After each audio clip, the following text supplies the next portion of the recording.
Ladies and gentlemen, AERA's President, Arnitha Ball.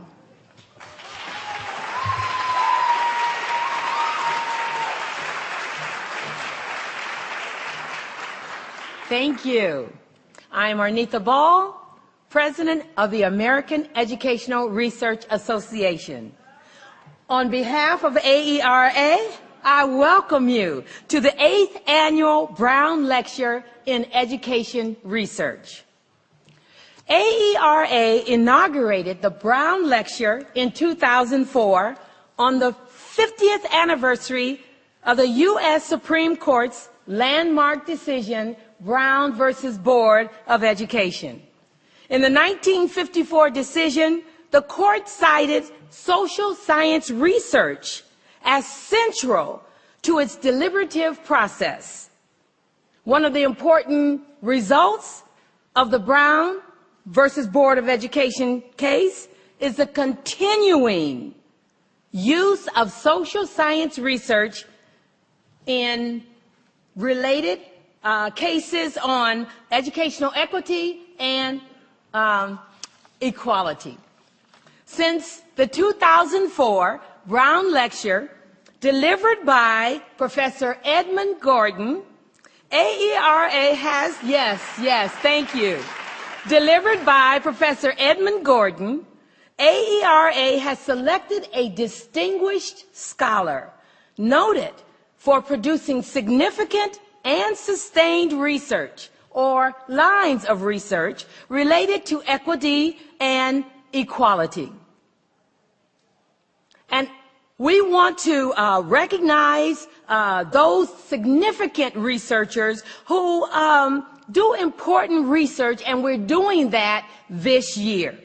Of significance, the AERA Brown Lecturer also serves as an exemplar of the association's commitment to using education research to advance the public good and to draw attention to the contributions and the importance of research issues that are related to the heart of the Brown Lecture and the Brown decision.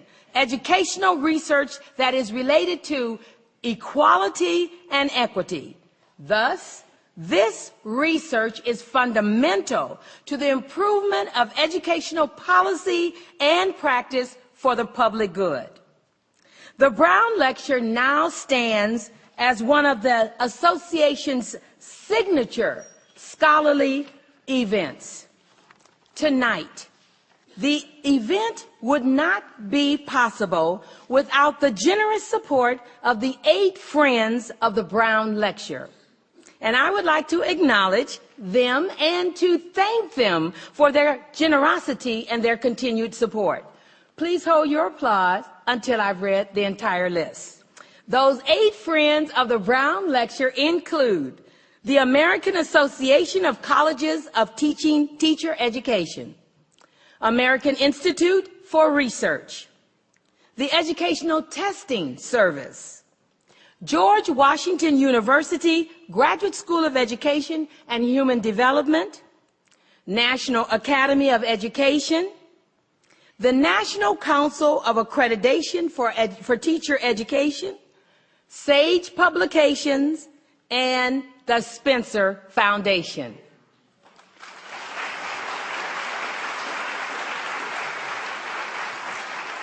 We thank these organizations for their continued support. I would also like to acknowledge and thank the board members who were on the selection committee for the Brown Lecture. They include past President Chris Gutierrez, AERA Executive Director Felice Levine, Tabby Chavez, James Earl Davis, Selection Committee Chair William Watkins, AERA Director of Social Justice and Professional Development George Wimmerly, and myself. And now, I invite Dr. William Watkins, Professor of Curriculum and Instruction at the University of Illinois Chicago campus, He is also the past president of the AERA Social Justice in Action Committee and the chair of the 2011 Brown Lecture Selection Committee. And he will introduce this year's distinguished lecturer, Dr. William Watkins.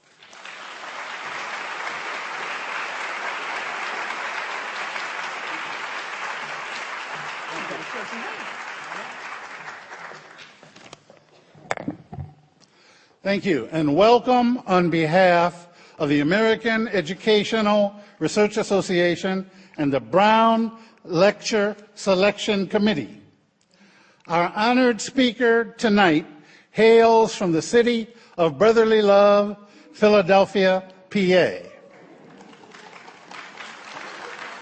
She received her Bachelor of Science in Education from Morgan State University in 1968, her Master's of Education in Curriculum and Instruction from the University of Washington, 1972, and the PhD in Curriculum and Teacher Education, Stanford University, 1984.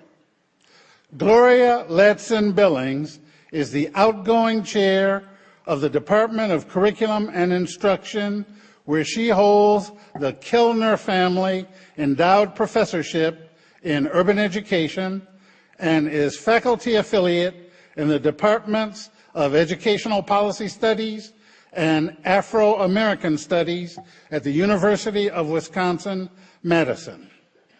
She was the 2005-6 president of the American Educational Research Association. Dr. Ladson-Billings' research examines the pedagogical practices of teachers who are successful with African American students. She also investigates critical race theory's applications to education. Dr. Ladson-Billings is the author of several critically acclaimed books, including The Dream Keepers, Crossing Over to Canaan, and Beyond the Big House. She is editor of 5 other books and author of more than 50 journal articles and book chapters. She is the former editor of the American Educational Research Journal. She has received numerous scholarly awards, including the H.I. Romness Faculty Fellowship, the Spencer Postdoctoral Fellowship, and the Palmer O. Johnson Outstanding Research Award. I could go on, but everyone in this auditorium is familiar with Gloria's many books, writings, and accomplishments. We all know she has more degrees than a thermometer. Beyond her many academic achievements, she is also active in her community. She is a member of the Mount Zion Baptist Church, heading its Christian education ministry and serving as the second of 2 female deacons in the church's 100-year history. During the 2008 presidential campaign, she served as an advisor to the Wisconsin State Education Panel for the Obama-Biden ticket.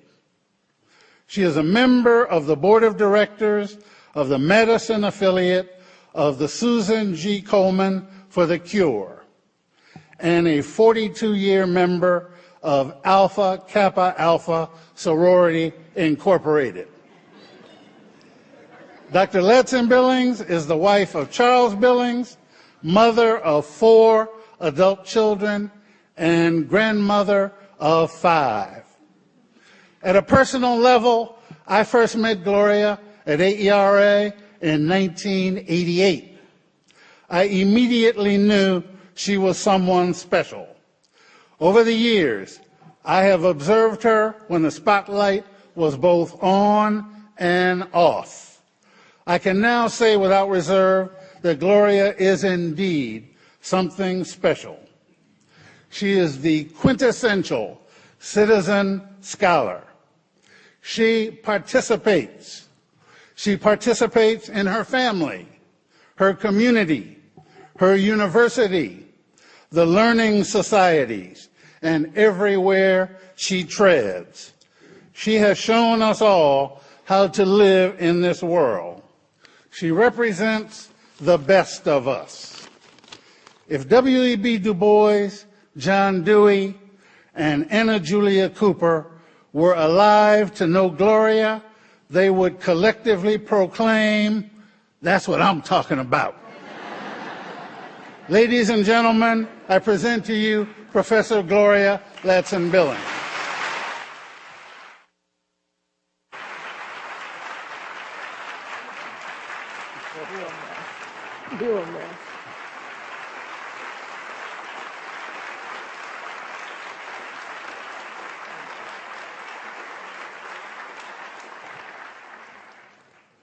Thank you so much.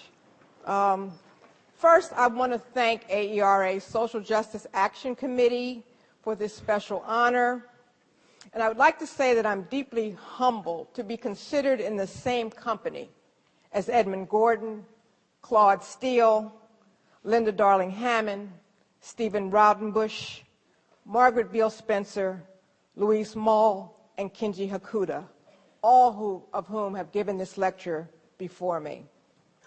I also want to thank the association's president, Dr. Arnitha Ball, its executive director, Dr. Felice Levine, and Ms. Helene Patterson, AERA's Director of Communication and Outreach, along with all of the AERA team whose tireless work makes efforts and events like this possible. I want to thank my many colleagues, former students, and friends, both professional and personal, who are in attendance. I extend a special thank you to my University of Wisconsin-Madison family, and of course I want to thank those members of my actual family who are able to be here tonight. I would ask that you, my actual family, would please stand.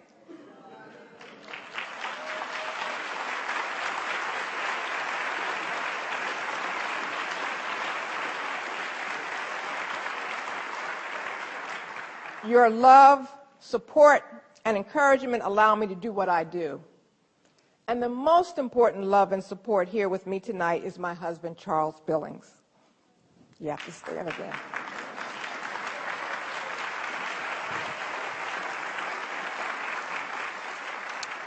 Before I begin, I'd like to take a moment to recognize 3 men who passed away on October 5th. All 3 were visionary, all 3 were innovators, all 3 were courageous. Reverend Fred Shuttlesworth is one of the modern civil rights movement's unsung heroes. Long in the shadow of Dr. Martin Luther King, Jr., Reverend Shuttlesworth was called by white segregationists the most dangerous black man in Alabama. It was his dogged determination that pushed Dr. King to boycott, march, demonstrate, and protest in Montgomery, Birmingham, and Selma. Entrepreneur, innovator, and tech genius Steve Jobs has been celebrated throughout the world as the man who gave us things we did not know we needed until we got them and then realized we couldn't live without them. I include him as someone who was willing to think differently and challenge each of us to appreciate simplicity and beauty. And finally, I salute a man who was an intellectual mentor and champion, legal professor Derek Bell. Professor Bell is known as the father of critical race theory, and his cutting-edge theorizing and writing has made a tremendous difference in the path that my own work has taken. In his New York Times obituary, the writer says he was perhaps better known for resigning from prestigious jobs than accepting them. I hope to do justice to Professor Bell's legacy in the talk that I offer tonight. So now I've realized I'm the only thing standing between you and a fabulous array of hors d'oeuvres, so I better get started. This lecture begins with a woman. Her name is Cora Lyles Woodward. She was born in 1896 in a Fairfield County, South Carolina town called Blair. Cora is at the center of this talk because of the way that race delimited her world and her possibilities, and how her racial identification underscores the way research functions to serve ongoing narratives of superiority versus inferiority, citizen versus alien, intelligent versus unintelligent, and human versus inhuman. Much of our understanding of complex societies come from an absolute reliance on the way the empirical accurately reflects reality. In Cora's case, the 1920 census, and I know you cannot read it, but that's kind of a hallmark of AERA. You have to put up at least one thing that people can't read. I'm going to put up two. But that 1920 census tells us that she was a housewife, married to Robert P. Woodward, mother of three, and designated by the census enumerator as a mulatto, child of mixed race. 10 years later, Cora shows up on the 1930 census. And again, I know you can't read it. But this time, again, she is a housewife, but she is now a mother of 7. This time, the enumerator lists her as a Negro. How did Cora's racial identity shift in 10 years? Well, I think the simple answer that demographers provide is that the racial categories have changed. Ever since the United States Census Bureau began asking the question, what is your race? The available categories have been shifting and changing, with white and black as constants, and yet polar opposites. In between, there were categories like Mongoloid and Indian, mulatto, quadroon, and octoroon. These last 3 categories are reminiscent of the Napoleonic categorizations that emerged out of Louisiana, where, like blood quantum theories regarding Indianness, blackness is being determined according to the perceived amount of black blood that one has. Thus, a mulatto is a product of one white parent and one black parent.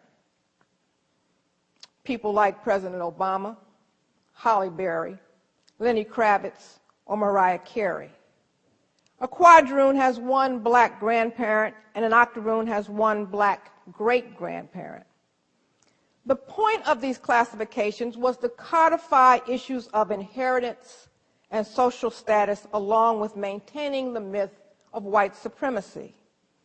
It is interesting to note that citizens of Mexican descent were considered white, and the basis for the famous Lemon Grove School District decision rested on the notion that Mexican Americans were white, not black or Indian. But Cora Lyles Woodward's racial identification change is not merely about the shift in federal racial classifications, for it is important to note and to recognize that Cora never fit the category mulatto. She was not the product of a white and black union. Her mother was black, and her father reputedly black and American Indian. However, visually, she appeared to be solely African American. Why then does the enumerator give her a more privileged identity than her husband, Robert Preston Woodward, who was identified throughout the census as Negro? My interest in the Woodwards is not merely academic. Robert and Cora Woodward were my grandparents. But the puzzle of Cora's shifting racial identity also intrigues me as a scholar. My thesis for the purpose of this lecture is that Cora Woodward is granted an almost honorary whiteness because of the response to question 4 in that 1920 census that asked about a person's literacy. While the form indicates that Robert is illiterate, and I can attest to you that he was not, Cora's designation is literate. And I want to argue that education and race, and in this case literacy and race, have been intricately linked for centuries. And until we begin to unpack those linkages, we will continue to struggle to make sense of how race operates in our research and our scholarship. One early clue to the link between race and education comes when, as Anderson states, between 1800 and 1835, most of the southern states enacted legislation making it a crime to teach enslaved children to read or write. This specific policy decision places a line between literacy and freedom, education and humanity. And this is significant because as the 19th century was coming to an end, the English mathematician Sir Francis Galton first coined the term eugenics. He wrote, "Eugenics is the study of the agencies under social control that seek to improve or impair the racial qualities of future generations, either physically or mentally." Galton's ideas were well received in the United States and became foundational to the fledgling social sciences. In 1921, a Good Housekeeping essay was written by then Vice President Calvin Coolidge and said the following: "There are racial considerations too grave to be brushed aside for any sentimental reasons. Biological laws tell us that certain divergent people will not mix or blend. The Nordics propagate themselves successfully. With other races, the outcome shows deterioration on both sides. Quality of mind and body suggests that observance of ethnic law is as great a necessity to a nation as immigration law. High grade or borderline deficiency, some would argue, that sentiments like those expressed by Coolidge may have been common during the 1920s, but that there must have been a firewall that existed between nativism and racism of the culture and the science that the academy produced. Sadly, education and the social sciences did not rise above the popular beliefs regarding genetic inferiority attached to race and ethnicity. According to Selden, college and universities offering courses in eugenics increased from 44 in 1914 to 376 in 1928. One of education research's major figures, Lewis Terman, professor of education at Stanford University and inventor of the Stanford-Binet intelligence test, was a noted eugenicist. After serving the U.S. as a psychologist and intelligence test administrator during World War I, Terman advocated for the use of intelligence tests in schools. After administering the test to Spanish speakers and African Americans, Terman concluded high grade or borderline deficiency is very, very common among Spanish Indian and Mexican families of the Southwest, and also among Negroes. Their dullness seems to be racial, or at least inherent in the family stocks from which they come. Children of this group should be segregated into separate classes. They cannot master abstractions, but they can often be made into efficient workers. From a eugenic point of view, they constitute a grave problem because of their unusually prolific breeding.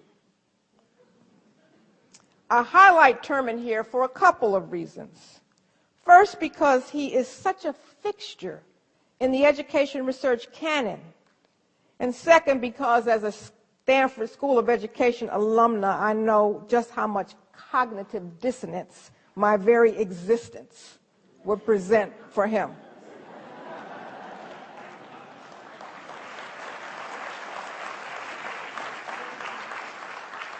We laud Terman for his longitudinal studies of giftedness that appear in the 5-volume genetic studies of genius. And I have known colleagues across the academy who identify proudly as, quote, termites. But rarely do we challenge the basis on which this work rests. Clearly, no African American or Latino child was thought worthy of Terman's work.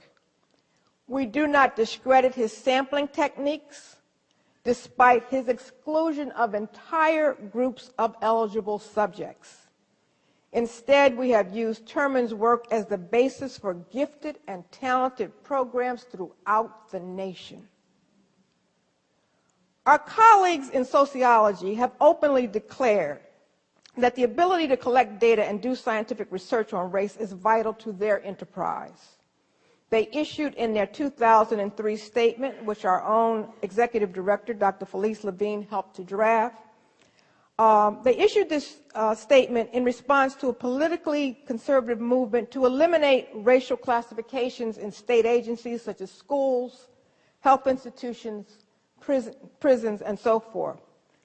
And they assert that when a concept is central to societal organization, examining how, when, and why people in that society use the concept is vital to understanding the organization and consequences of social relationships. Their statement argues that there are 4 primary areas of inquiry that interest sociologists regarding racial classification. That is, as a sorting mechanism for mating, marriage, and adoption, a stratifying practice for providing or denying access to resources, an organizational device for mobilization to maintain or challenge systems of racial stratification, and a basis for scientifically investigating proximate cases. But it is not merely the professional association statement of sociology that helps us understand the field's link to race as a central concept. Howard Wynant argues that race has always been a significant sociological theme, from the founding of the field and the formulation of the classical theoretical statements to the present. The seminal work in 20th century racial theorizers comes from pioneering work by W.E.B. Du Bois in his study of black life in Philadelphia in 1899. His conceptualization of the veil and his understanding of racial dualism or double consciousness provide both theoretical sophistication and empirical rigor to the study of race and sociology. Additionally, sociologists at the Chicago School produced a large body of work on race that demonstrates a melding of pragmatism and progressivism.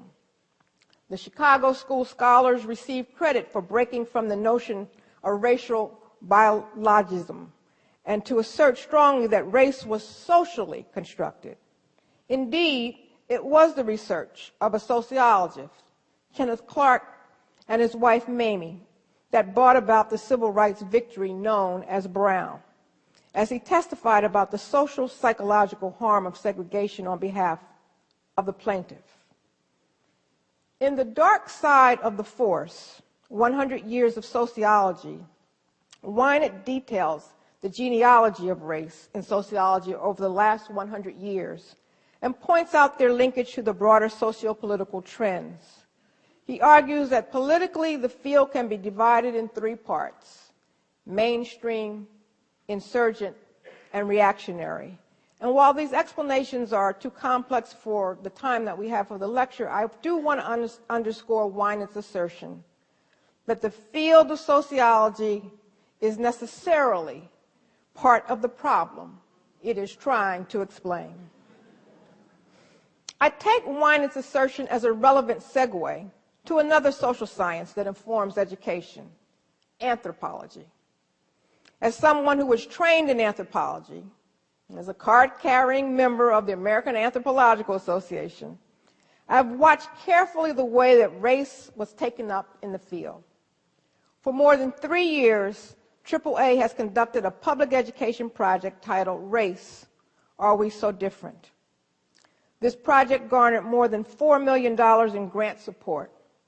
More than 1.5 million people have walked through the 5,000 square foot exhibit that explores the science, history, and lived experience of race and racism in our nation, and it has traveled to 14 museums across the U.S. For those who know the field of anthropology, this heavy investment in debunking prevailing thinking about race is justified, since anthropology is so heavily implicated in forming our ideas and thinking about race. Anthropology emerged after the age of Western European exploration as, quote, the study of humans, and that study was almost always focused on the people in European colonies. Thus, anthropology was conceived of as the study of the other. Anthropologist Audrey Smedley points out that race began as a folk classification. Ideologies, distinctions, and selective perspectives that constitute a society's popular imagery and interpretations of the world. But by the mid to late 18th century, naturalists and other learned men gave credence and legitimacy to race as a supposed product of scientific investigations. Race was regularly on display in world's fairs and exhibitions, with the classification and ranking of various ethnic and cultural groups. Anthropologists regularly provide the so-called science for these classifications and rankings.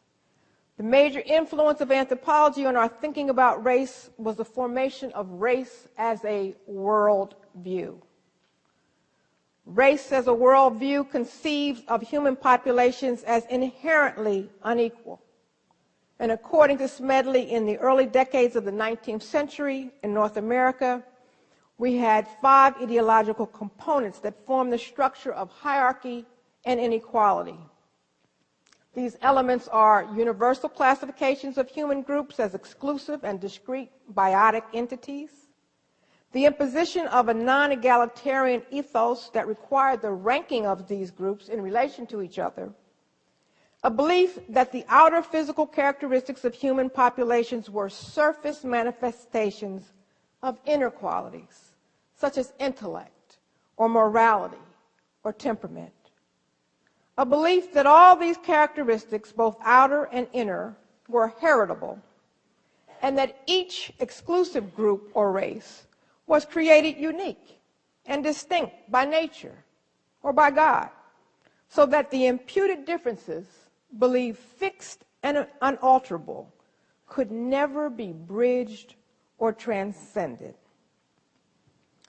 Finally, we arrive at the point to connect race with education research.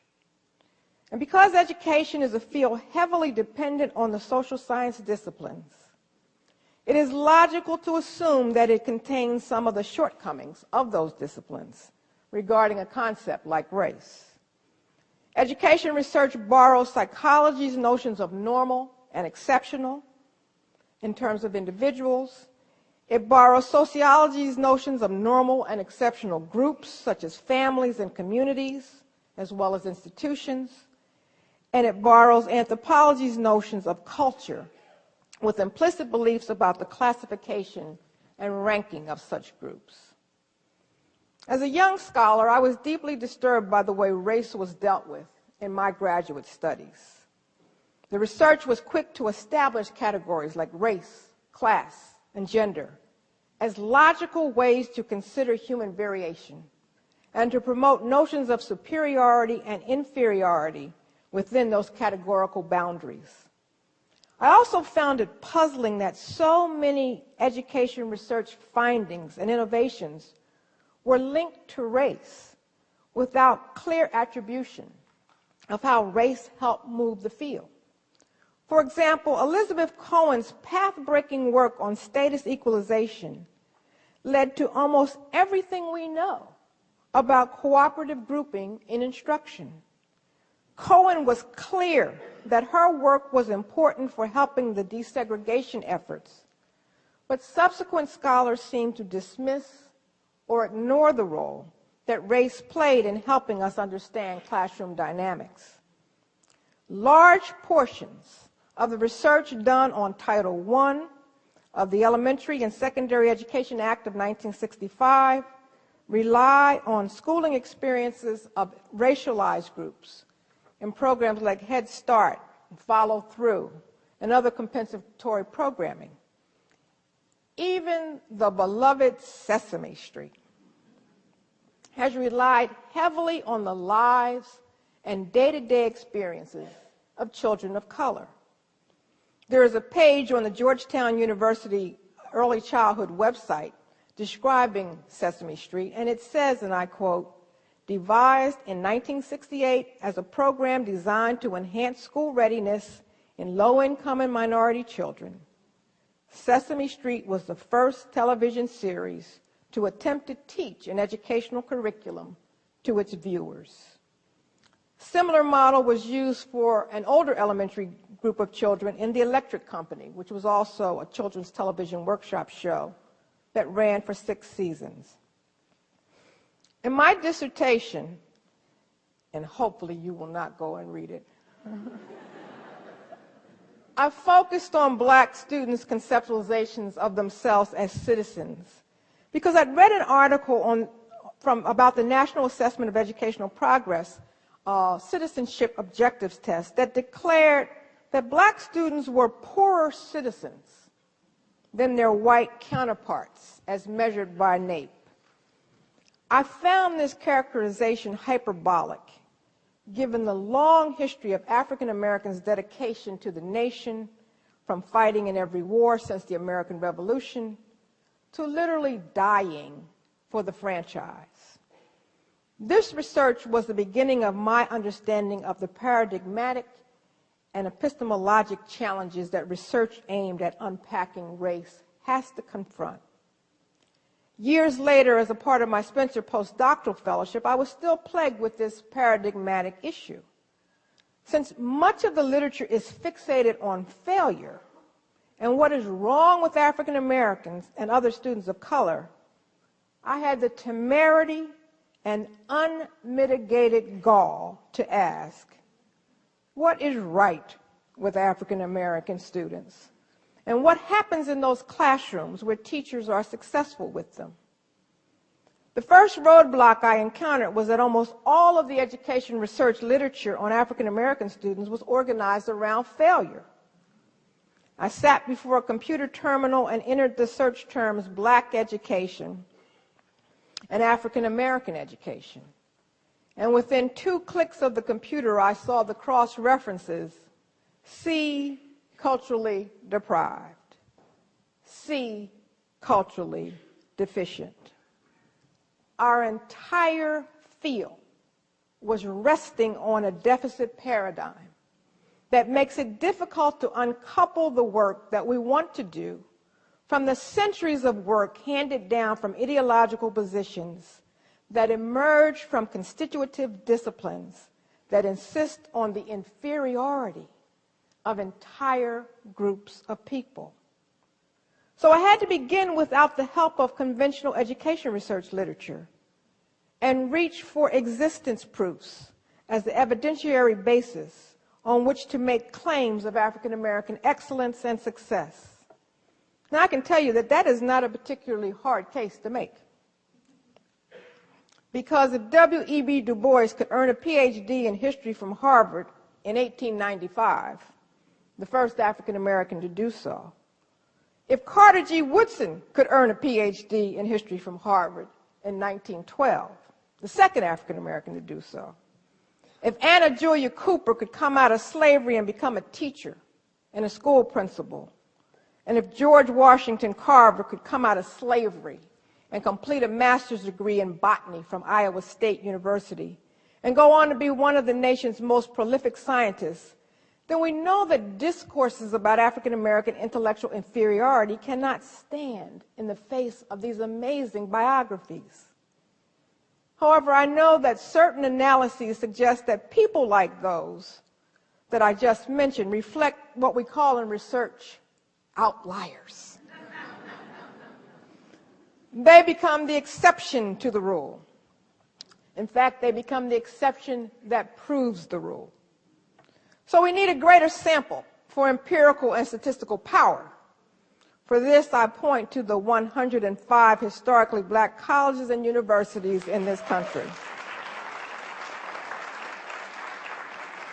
All but 6 of these institutions were founded in former slave states.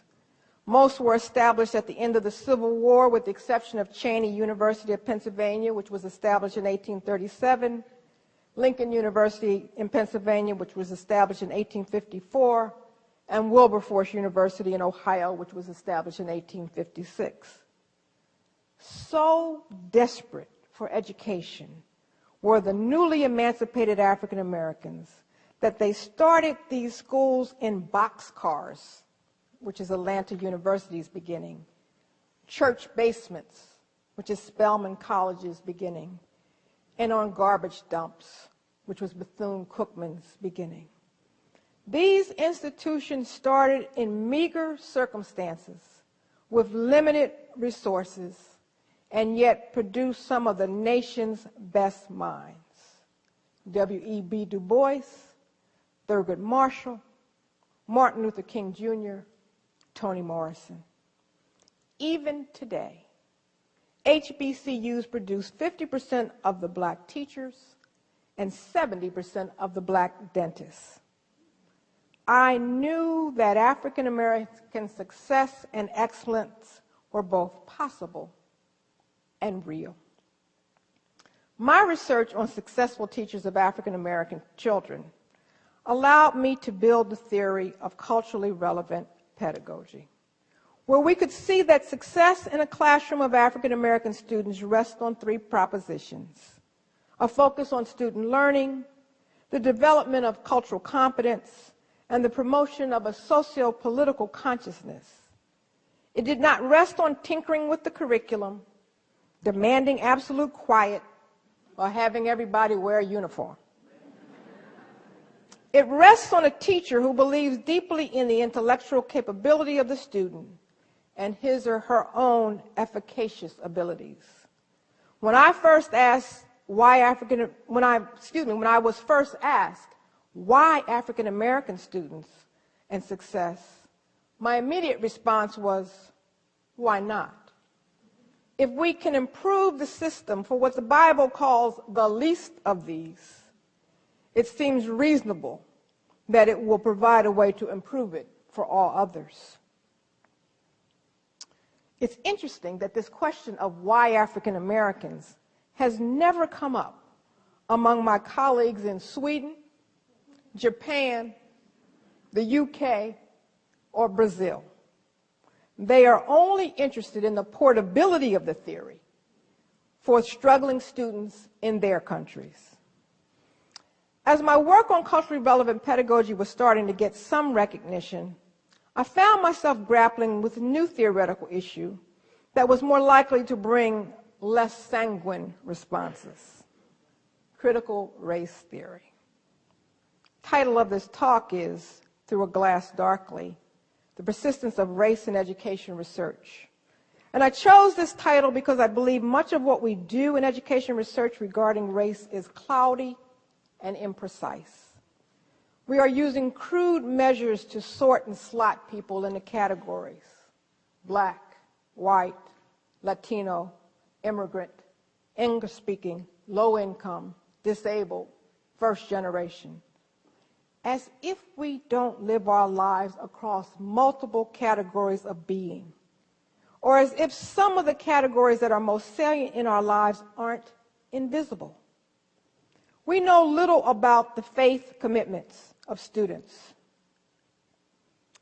We know little about the way family structure and relations happen to impact students. And here I'm not merely talking about things like 1 versus 2 parent households or the number of siblings. Rather, I'm talking about things like family cohesion and fictive and actual kin networks. You know, I was raised in a household with 1 sibling, my brother. But I attended high school with 11 first cousins. Those many kin relations made me quite wary of misbehaving in school. There were far too many witnesses. We know little about the role of sponsorship in student success. In her outstanding work on literacy, Brandt argues for a concept of sponsors of literacy, in which sponsors are any agents, local or distant, concrete or abstract, who enable, support, teach, model, and recruit, regulate, suppress, or withhold literacy, and gain some advantage by it in some way. Extremely important to me as a researcher is the impact of race, explicitly and implicitly manifested on learning.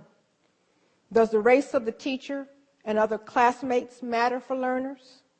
Does the race of the students, their parents, and administrators matter to teachers?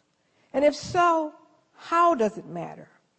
Does it matter in ways that enhance or thwart student learning and academic achievement? And while culturally relevant pedagogy has been the site of most of my empirical work, it is my theoretical foray into critical race theory that has drawn the most skepticism and ire from colleagues and others. Critical race theory comes from legal scholarship that argues that racism is normal, not aberrant, in U.S. society. Critical race theory uses storytelling, or more accurately, counter-storytelling or counter-narratives, to weave legal truths in fanciful and oppositional ways. It also uses critical social science and scholarship from Black studies, Latino studies, Asian American studies, and feminist studies to explore the way that race continues to have power and predictive value. One of the hallmarks of critical race theory work is the chronicle. Here, the scholar tells a tale, a moral story, a parable, to illustrate a deeper truth. All critical race theory chronicles are based on actual events or legal cases. So tonight, the one that I have constructed follows that pattern. So I want to leave you, as I close, with the chronicle of the best Black students. Barry and Bonnie Black were an African-American couple who had dreams and aspirations. They were going somewhere. During the first years of their marriage, they scrimped and saved so that they could buy a lovely old home in the city's historic district. On the day they moved in, they had to pinch themselves as they walked through the home filled with original fireplaces and stately hardwoods. As they made it to the third-floor attic area, they discovered that the previous owners had left behind some possessions. One that caught Bonnie's eye appeared to be an ancient lamp. You know, the kind that you saw in movies from somewhere in Turkey or Pakistan. When Barry noticed the lamp, he smiled at Bonnie and said, "You don't suppose if we rub it, it'll produce a genie, do you?" Bonnie giggled. It couldn't hurt. Barry picked up the lamp and began to rub. "Let's see.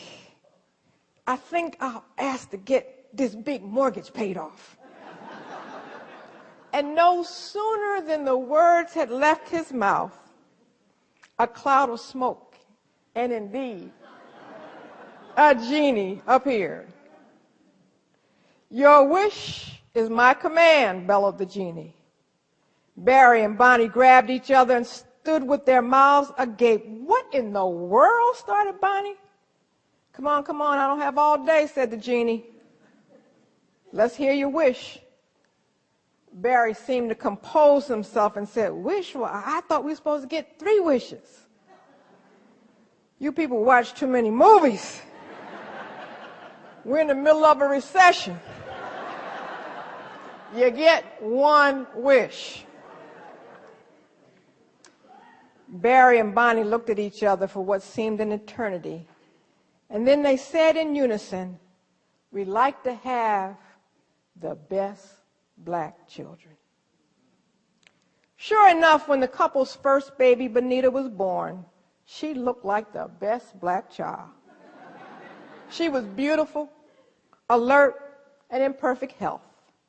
As the years progressed, the couple had 2 additional children, and while they did not get 3 wishes, it appears that they got the 3 best black children ever.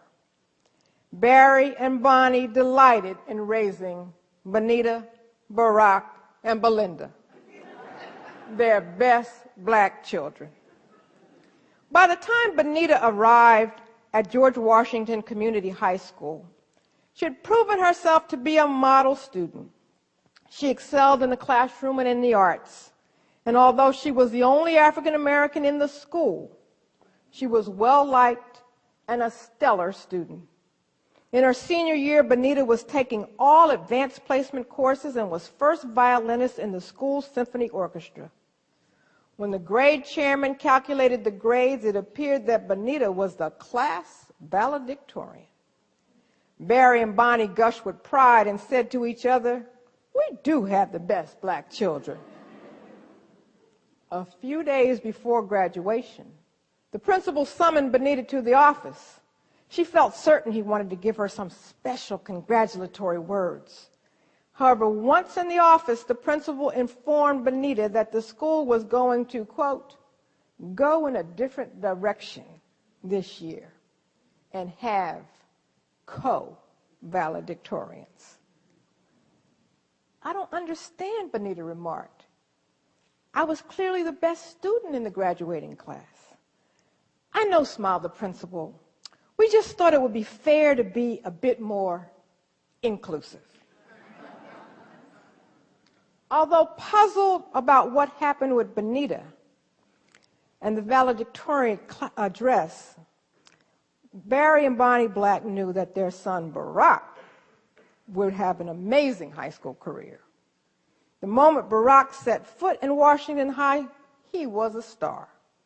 He was a brilliant student with drop-dead good looks and amazing athletic ability. Barack was captain of both the debate team and the football team. In his senior year, he ran for homecoming king, and to no one's surprise, he won handily. Barack was elated about this honor. He would lead the homecoming parade by riding in a sleek convertible seated beside a beautiful homecoming queen. And he just couldn't imagine who it might be. Would it be Stacy, the cheerleader, or Lizzie, the beautiful brainiac in his physics class? Either way, he'd be looking good as he led the parade, led his team to a victory, and received the accolades of his classmates at the big homecoming dance. The only thing better than this would be getting into Stanford, where he could excel in engineering and on the football field. 2 days before the big homecoming festivities, Barack received a summons to the principal's office. Like his sister before him, Barack assumed the call was to commend him for his excellence. However, once again, one of the best black children would hear disappointing news. "Congratulations, son," the principal began. "I am sure your parents are quite proud of you." "Yes, sir, they are," responded Barack. "Well, we here at Washington High are also proud. However, we're going to make a little change in the homecoming parade and dance this year. You'll be our king, but there won't be a homecoming queen." "Why not?" exclaimed Barack. "Did the homecoming queen get ill? Can't the first runner-up take her place?" No, I don't think that's going to happen, son," the principal replied. "You're a big, handsome guy, and you're going to look great sitting in that car. In fact, you get to choose what you want to wear instead of having to coordinate with some girl. You can wear a tuxedo, or you can go casual, or hey, you can wear your football jersey since you'll be starring in the game after the parade. That's going to be something special. When Barack told his parents what happened, they looked at each other knowingly and sighed a huge sigh. Here we go again, Barry remarked. When it came time for Barry and Bonnie to send their third best black child, Belinda, to George Washington Community High School, Bonnie told Barry that she had another idea in mind. I was thinking, dear, she began, what if we sent Belinda to Carver High School where we attended? George Washington Carver High? Barry questioned.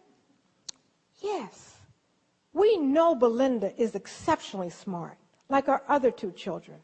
She's artistically gifted like Benita and athletically exceptional like Barack.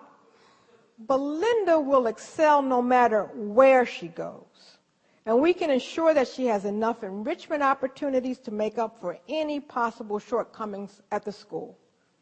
At least we will not have to see another disappointed kid when her excellence rises above others. You may have a point, Barry replied. We could give it a try. And if things don't seem to be working, she can always transfer back here to George Washington Community High School.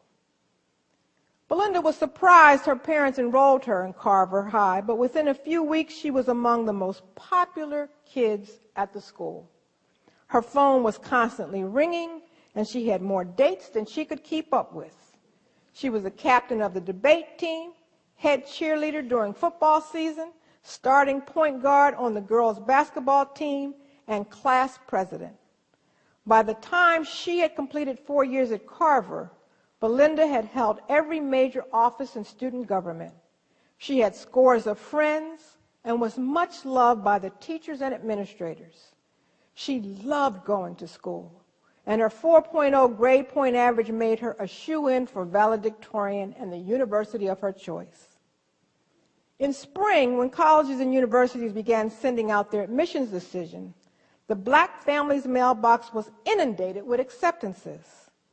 However, Belinda's first choice, the state's elite public university, sent a very thin envelope with a letter that began, "We regret to inform you." Barry and Bonnie could not believe it. Why on earth would the state university reject her? Her profile was stellar. What could have happened? Determined not to have another disappointed best black child, Barry and Bonnie contacted Elite State University to see if there was some mistake. They learned that although Belinda had a fantastic profile, her 4.0 grade point average was eclipsed by the better than 4-point averages of her white counterparts. George Washington Carver High School did not offer any advanced placement courses to allow Belinda to build a GPA that was greater than 4.0. So despite raising 3 of the best black children, Barry and Bonnie could not shield their children from the endemic racism that was a part of the larger society. They tried playing by the rules, and that did not work. They tried an alternative strategy, and that did not work. Their children, like millions of black and brown children, had to learn the gritty reality, despite how hard we try. Race still matters. However, in addition to the salience of race, I want to underscore that the reality that all parents send their best children to school, regardless of their race, their ethnicity, their gender, their language, their immigrant status or ability. They don't have a set of spare, better children tucked away in a china cabinet. The children who walk through the doors of the nation's schools are the best black, brown, yellow, red, and white children that we have. And until we truly recognize and embrace that reality, we will continue to look through a glass darkly.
Thank you, Gloria. We'd like to thank Gloria for that powerful, insightful, and inspiring lecture.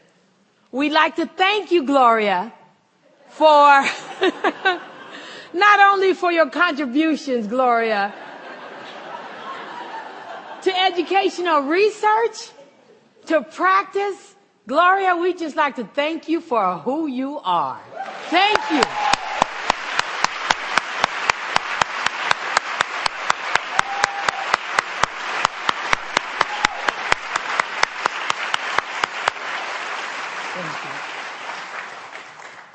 We look forward to revisiting that speech again and again, Gloria, because everyone, it's going to be posted on the AERA website. And we will be visiting it. We will also be publishing that talk in our journal, Educational Researcher, very soon. So be on the lookout for it. Thank you, Gloria. Thank you.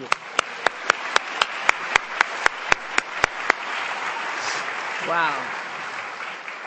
We'd like to thank each of you for attending this lecture this evening. We'd like to invite you to our next Brown lecture, which will be held October 25th, 2012. Save the date, put it on your calendar, and we'll see you here again October 25th, 2012. All right. Wow.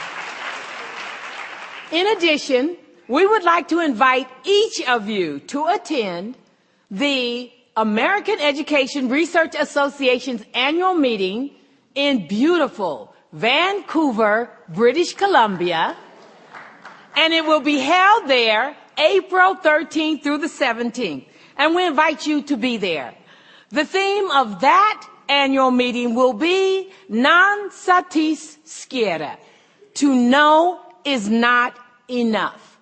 We invite you to be there and to think about the challenges that Gloria has presented to us, those challenges and many, many others, as we come together in Vancouver to grapple with issues of equity, excellence, and going beyond research and using that research and promoting the use of that research to improve education and to serve the public good. We hope to see you in Vancouver.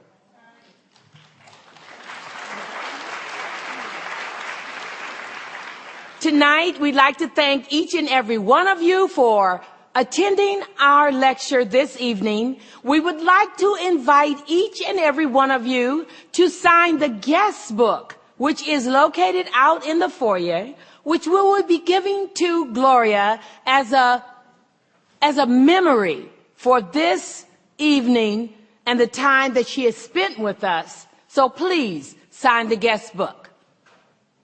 We would like to also invite each and every one of you to stay by for the reception, which we'll be holding out in the foyer, right outside this auditorium. Through those double doors, we will have food, drinks, and time to spend with Gloria. So, don't leave. Stay around for a while. And we'd like to thank each of you for being with us this evening. And we'd like to wish each of you a happy evening and time with Gloria. See you next time. Thank you. Thank you.